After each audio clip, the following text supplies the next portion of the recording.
ദൈവതിരുനാമത്തിന് മഹത്വമുണ്ടാകട്ടെ. ഏവർക്കും ഹെർമിറ്റ്സ് ടോക്സിലേക്ക് സ്വാഗതം. ഇത് ഹെർമിറ്റ്സ് ടോക്സിന്റെ 1248 ദിവസം. ഇന്നത്തെ പ്രഭാത ചിന്ത യെശയ്യാ പ്രവചനം 64 അധ്യായം 8 തിരുവചനമാണ്.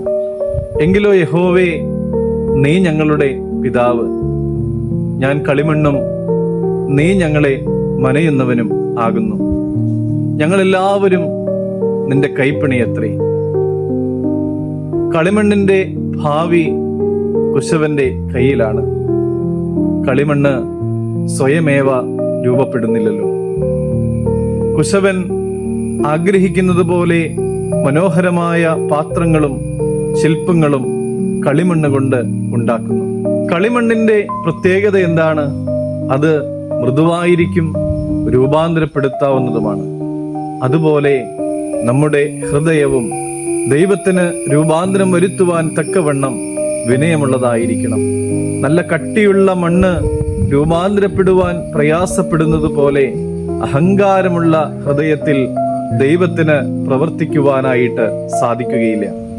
ദൈവം ഓരോരുത്തരെയും വ്യത്യസ്തമായി രൂപാന്തരപ്പെടുത്തുന്നു.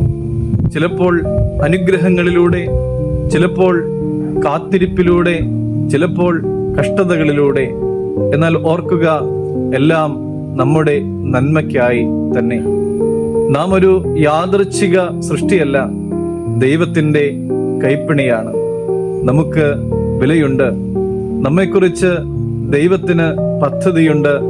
നാം ഓരോരുത്തരുടെയും ജീവിതത്തിന് ഒരു ലക്ഷ്യവുമുണ്ട്. പ്രിയമുള്ളവരെ, നമ്മെ തന്നെ നമുക്കൊന്ന് പരിശോധിക്കാം. നാം മൃദുവായി ഇരിക്കുന്നുവോ? ദൈവത്തിൻ്റെ കരങ്ങളിലേക്ക് രൂപാന്തരപ്പെടുവാൻ തക്കവണ്ണം വിട്ടുകൊടുക്കുവാനായിട്ട് നമുക്ക് സാധിച്ചിട്ടുണ്ടോ? ദൈവത്തിൻ്റെ കരങ്ങളിലേക്ക് നമ്മളെ തന്നെ സമർപ്പിച്ചു കൊടുക്കാം. ദൈവകരങ്ങളിൽ നാം ഓരോരുത്തരും സുരക്ഷിതരായിരിക്കും. ദൈവം നമ്മെ എല്ലാവരെയും അനുഗ്രഹിക്കട്ടെ എന്ന് പ്രാർത്ഥിക്കാം. ദൈവം അനുഗ്രഹിക്കട്ടെ.